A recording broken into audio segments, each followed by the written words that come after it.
Hello guys! Hello Sagittarius! Welcome dito sa aking channel. Kapalaran 888. Welcome!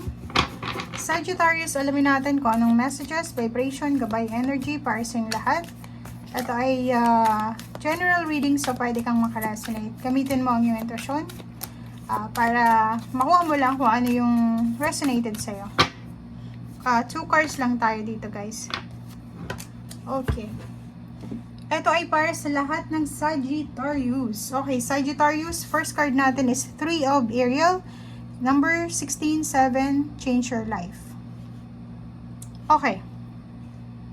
Okay, so nakikita mo tong sudden revelation. So, posibleng may isang unexpected na katotohanan, truth, na posibleng lumabas ngayon. Okay, na pwedeng magbigay ng pagbabago sa buhay mo. Ano ba ito? It's a revelation of blessings. 'Di ba? Na pwedeng mag-offer sa iyo ng freedom. For example, naghahanap ka ng trabaho. Or hindi ka naghahanap ng trabaho, naghihintay ka lang, nakaupo ka lang, Sagittarius. And biglang may dumating sa iyo na balita na, uy, Sagittarius, alam mo doon sa lugar kung saan ako nagtatrabaho, may nangangailangan doon ng ganito ganyan. So, wag kang matakot. Break free from procrastination and embrace the opportunities. Kung ano man ito na pwedeng dumating sa'yo kasi eto na yung magpapabago sa buhay mo. Okay? So, kung naghihintay ka kasi number 7 to 16-7 naghihintay Parang nakikita ko sa'yo, nakaupo ka, may hawak kang cellphone, kung hindi ka naglalaro, yung iba sa inyo dyan, nagre-research kung saan pwedeng mag-apply. Maraming mga kachat yung karelasyon. And naghahanap kayo ng pwedeng mapagtrabahuhan. So, eto na. Sinasabi ng barahan na kung ano man ito na news, communication na darating sa'yo, grab the opportunity. Embrace the opportunity na pwedeng magbigay ito sa'yo ng pagbabago. Okay? So, yung iba naman sa inyo dito is, for example, may trabaho na kayo, may negosyo kayo, masaya kayo sa kung ano yung ginagawa nyo. So, dito, sinasabi ng baraha sa'yo na wala nang magpapabago sa'yo sa interest mo kasi mas lalo mong magiging, parang, alam mo yun, kung interesado ka sa ginagawa mo sa Sagittarius or kung yun talaga yung hilig mo, yung passion mo, hindi ka talaga mapapagod, lalo na sa trabaho or sa negosyo. Diba? Like yung mga artist, diba? Mga painter, hilig nila yun gustong-gusto nila. So, every time na nakahawak sila ng brush, sobrang inspired sila, nagpipaint sila, masaya sila, and hindi nila napapansin gabi na pala. Parang ganun. And hindi nila pansin, trabaho nila pala yun, pero passion nila. So, nag-enjoy sila, kumikita sila, nararelax pa sila, diba? Parang ganun. Okay, thank you.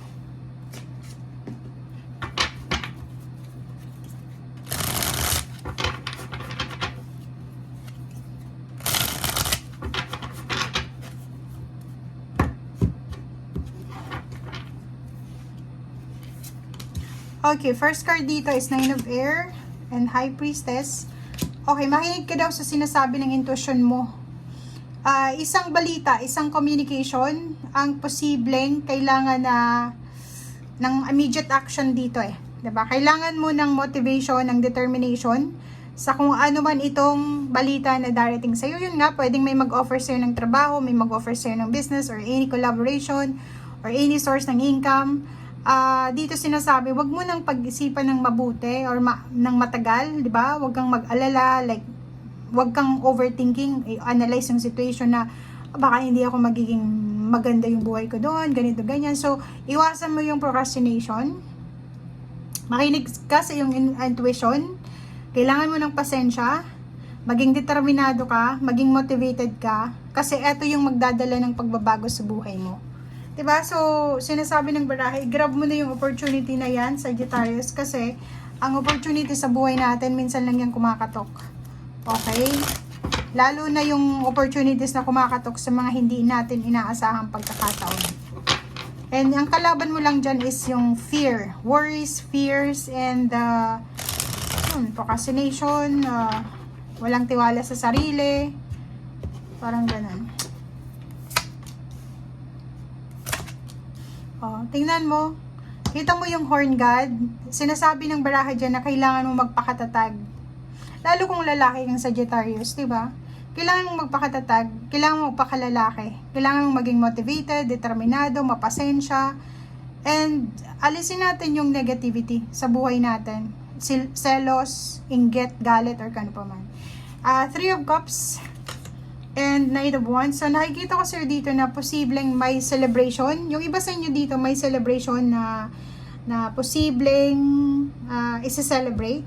It's either birthday ng kanilang anak, so, pwedeng next month or this month, or pwedeng excited ka siguro sa kasal mo, or excited ka sa wedding anniversaries, excited ka sa pagkikita ng karelasyon nyo, or may excitement ka dito na posibleng kailangan maramdaman.